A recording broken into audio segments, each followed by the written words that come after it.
तो आइए आज अपन सीटेट के पार्ट फर्स्ट, सीटेट का जो सिलेबस है या यूपीटेट का जो सिलेबस है, तो जो इसका पार्ट फर्स्ट है बाल विकास और अध्यापन कला, इसके बारे में अपन इसके पहले जो है सिलेबस को समझते हैं, फिर आगे करके एक एक चैप्टर को अपन डिटेल स्टडी करेंगे। तो देखते हैं कि बाल विकास का जो सिलेबस है और अध्यापन कला जो इसके साथ रहता है, और यह 30 नंबर का प्रश्न आता है सीटेट की परीक्षा में या यूपीटेट की परीक्षा में या किसी भी जो राज्य की जो अध्यापक पात्रता परीक्षा है उसमें 30 नंबर के इससे प्रश्न आते हैं।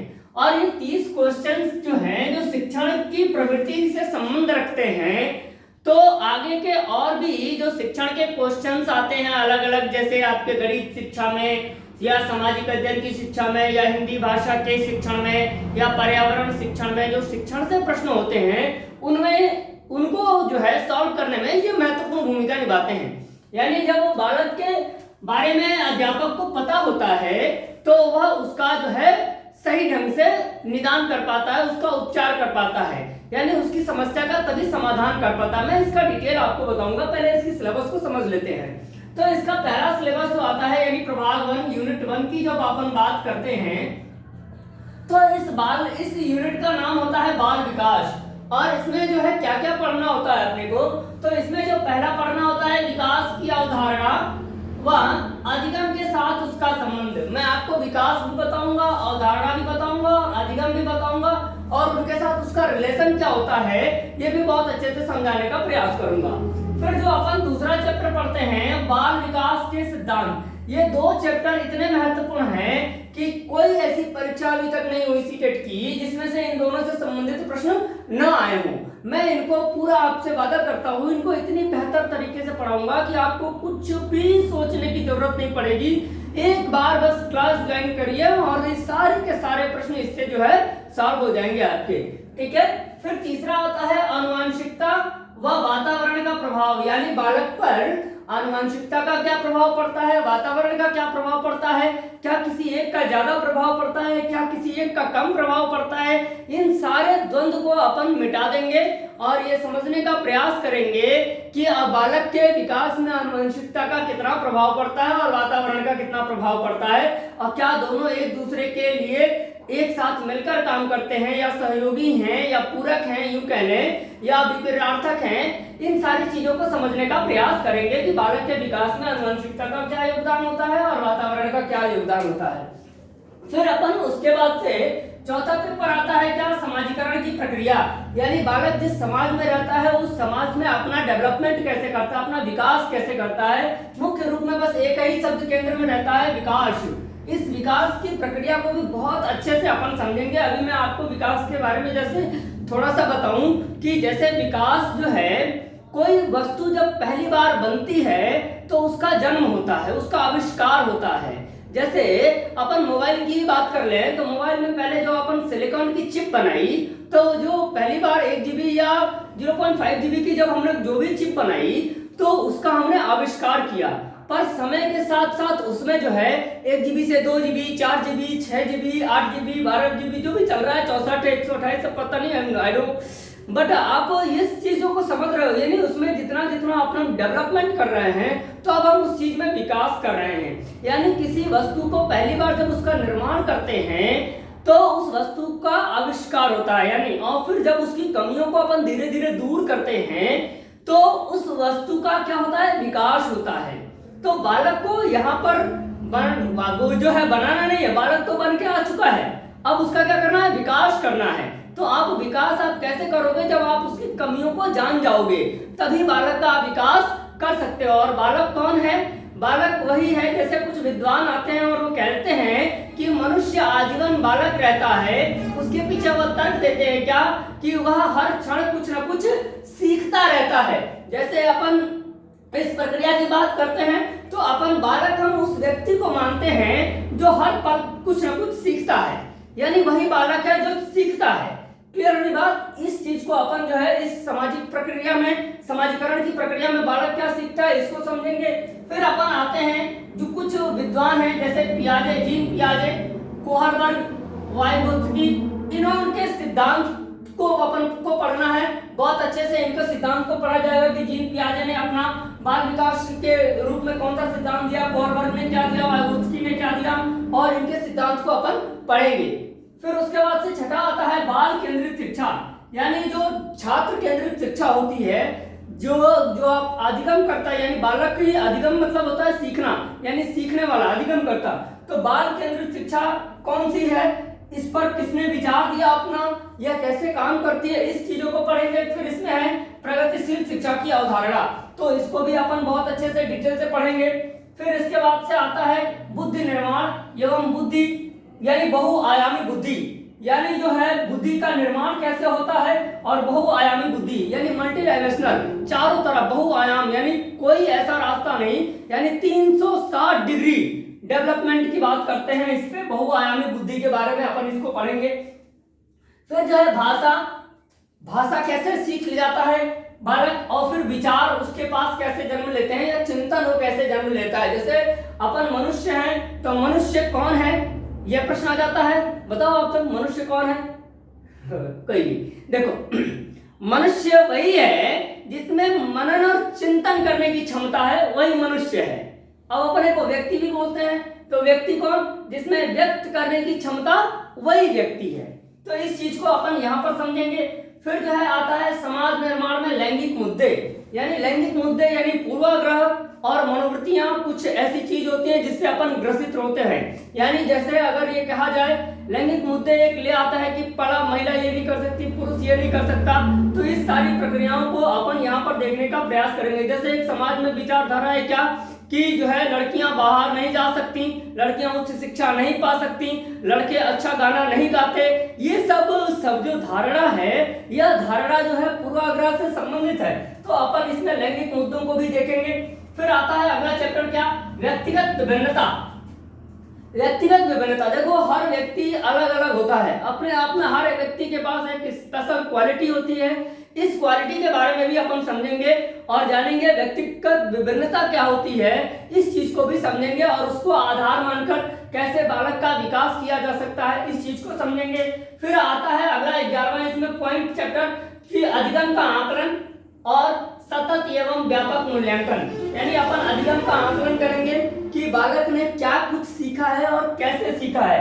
फिर सतत और व्यापक मूल्यांकन पढ़ेंगे, यानी सतत मूल्यांकन कितने प्रकार का होता है, व्यापक मूल्यांकन कैसा होता है, उनको क्या महत्व है जीवन में, किस प्रकार से उसका मूल्यांकन किया जाए, ये सारी चीजों को इसमें पढ़ेंगे।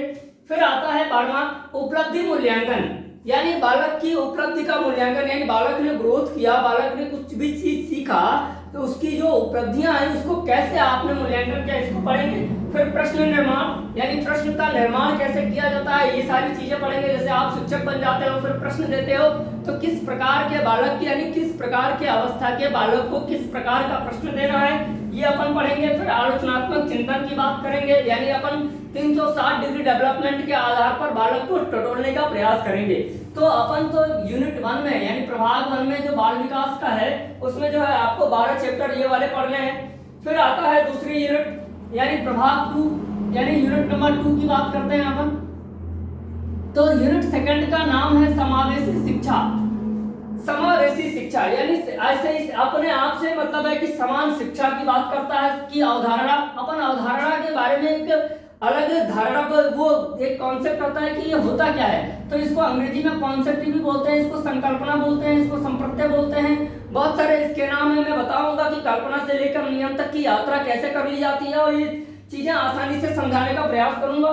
फिर विशेष आवश्यकता वाले बालकों को समझना, यानी समावेशी शिक्षा क्या है, उसका कॉन्सेप्ट क्या है। फिर विशेष आवश्यकता यानी कोई जो विशिष्ट बालक है उसकी क्या आवश्यकता है, उसके बारे में उस बालक को समझने का इसमें काम किया गया है। तो इसमें पहला यूनिट है क्या, विविध पृष्ठभूमि के बालकों की पहचान, यानी अलग अलग पृष्ठभूमि से आने वाले बालकों की अपन कैसे पहचान करेंगे और पहचान करने के बाद उनको किस प्रकार की शिक्षा देंगे, इस पर काम करेंगे।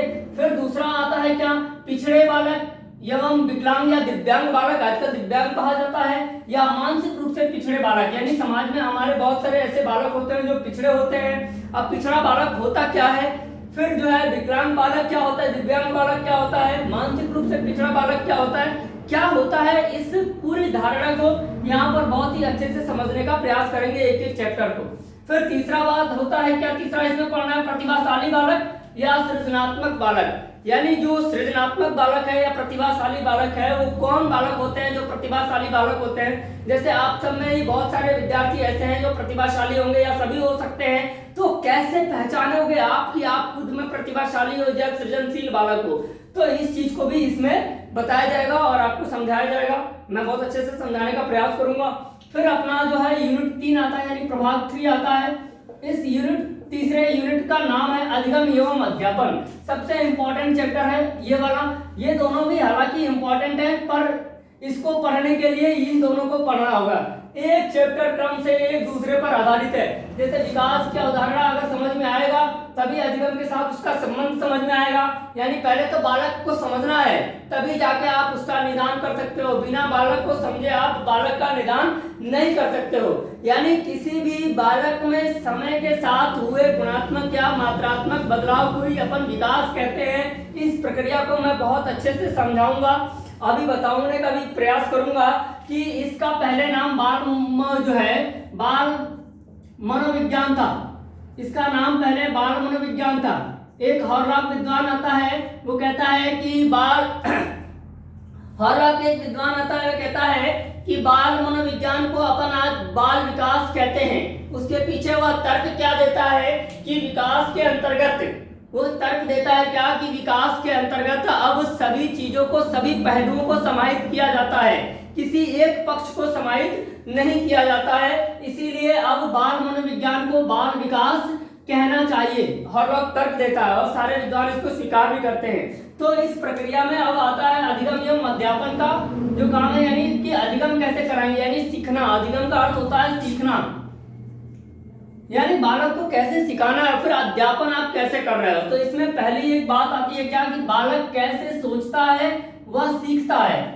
जब तक आपको यह पता नहीं होगा कि बालक कैसे सोचता है तब तक आप उसको कुछ भी चीजें लर्न नहीं करा सकते, ऐसा मनोवैज्ञानिकों का मानना है। तो इस प्रक्रिया में पहला अपन ये जानने का प्रयास करेंगे कि बालक कैसे सोचता है और कैसे सीखता है। फिर अपन जानेंगे शिक्षण व अधिगम की मूल प्रक्रियाएं, यानी शिक्षण क्या चीज है और फिर अधिगम क्या चीज है और इसकी जो प्रक्रिया चलती है वो कैसे चलती है। जैसे शिक्षण की प्रक्रिया 3 डायमेंशनल होती है, इस प्रक्रिया को कैसे चलती है शिक्षण की प्रक्रिया। जैसे उसके लिए शिक्षक आवश्यक होता है, छात्र आवश्यक होता है, पाठ्यक्रम आवश्यक होता है, यानी 3 डायमेंशनल होती है, इसके सहारे ये चलती है। अपन इस प्रक्रिया को भी यहाँ समझने का प्रयास करेंगे। फिर जो है आता है कि बालक एक समस्या समाधान एवं वैज्ञानिक अन्वेषक के रूप में, कि बालक एक समस्या का समाधान कैसे कर सकता है स्वयं और क्या वह वैज्ञानिक अन्वेषण है यानी खोज करता है वो, तो इस प्रक्रिया को इसमें समझेंगे। फिर पढ़ेंगे इसमें बच्चों में अधिगम की वैकल्पिक अवधारणाएं, यानी जो सीखने का बच्चों में जो अधिगम करते हैं, यानी बच्चा जो सीखता है उसमें वैकल्पिक, यानी उसके पास और भी विकल्प है क्या कि बस वह एक ही रास्ते से चलने का प्रयास कर रहा है, तो नहीं, उसके पास 360 डिग्री रास्ते हैं। सिर्फ एक ही रास्ता नहीं होता है कहीं भी जाने के लिए, 360 डिग्री रास्ते होते हैं। अपन 360 डिग्री डेवलपमेंट पर बात करेंगे और मैं तो खासा 360 डिग्री डेवलपमेंट पर बात करने के लिए आपको जो है प्रेरित करता रहता हूं और ये मेरा मानना भी है कि बालक का सर्वांगीण विकास तभी हो सकता है जब आप 360 डिग्री डेवलपमेंट की बात करते हैं। फिर आता है संज्ञान तथा संवेग, यानी बालक का संज्ञान स्तर क्या है, उसका संवेग स्तर क्या है, किस किस अवस्था में किस किस प्रकार के संवेग पाए जाते हैं, इस पर अपन काम करेंगे। फिर आता है अभिप्रेरणा और अधिगम, ये इतना महत्वपूर्ण चैप्टर है अभिप्रेरणा। यानी जब तक अभिप्रेरणा यानी प्रेरणा नहीं मिलती है तब तक मन में रुचि जन्म नहीं लेती है, इंटरेस्ट नहीं जन्म लेता है, तो बालक जो है कुछ भी करने के लिए किसी भी चीज में उसका मन नहीं लगता है। तो सबसे महत्वपूर्ण चैप्टर है अभिप्रेरणा एवं अधिगम, इसको भी बहुत ही अच्छे ढंग से पढ़ेंगे।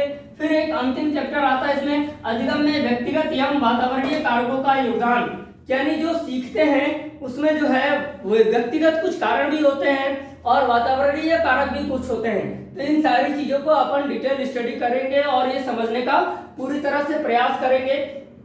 देखो इसमें वातावरणीय कारक से एक साधारण चीज मैं आपको बता दूं कि जो है बालक जिस माहौल में रहता है वह चीज उसको सिखानी नहीं पड़ती है और जिस माहौल में वो नहीं रहता है वह चीज उसको सिखानी पड़ती है।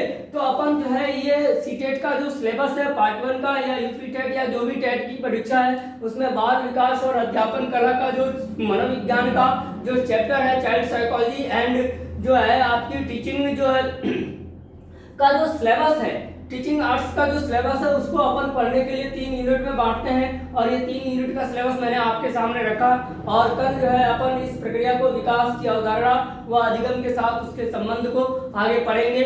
आज के लिए इतना ही।